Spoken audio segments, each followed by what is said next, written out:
যে নিজের ভুল স্বীকার করে সে কখনো ছোট হয় না, বরং তার সম্মান আরো বেড়ে যায়। দানে কখনো ধন কমে না, ক্ষমায় কখনো ক্ষমতা কমে না, আর নম্রতায় কখনো মর্যাদা কমে না। জীবনের আসল শিক্ষা হলো কোথায় থামতে হবে সেটা জানা, আর কোথা থেকে নিজেকে সরিয়ে নিতে হবে সেটা বোঝা।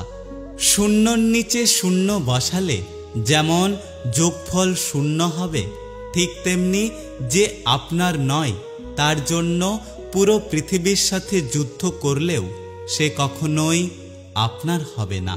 কচু পাতা দেখেছেন নিশ্চয়, ওপরটা সবুজ কিন্তু ভেতরটা চুলকানিতে ভরা। তেমনি কিছু মানুষ আছে যারা ওপরে মানুষের মতো দেখতে হলেও ভেতরটা আবর্জনায় ভর্তি। চিনি আর লবণ একই রকম দেখতে, পার্থক্য শুধু স্বাদে। তেমনি মানুষ আর অমানুষ দেখতে একই রকম, পার্থক্য শুধু আচরণে। তুমি যদি মানুষ চিনতে চাও তাহলে তোমার জীবনে খারাপ সময় আসতে দাও। অধিকার সবকিছুতে ফলাতে যেও না, কারণ সব স্থানে তোমার প্রয়োজন নাও হতে পারে। কাগজ কোনোদিনও কাঁদে না, শুধু কাঁদিয়ে দেয়। সেটা প্রেমপত্র হোক, রেজাল্ট হোক কিংবা মেডিকেল রিপোর্ট।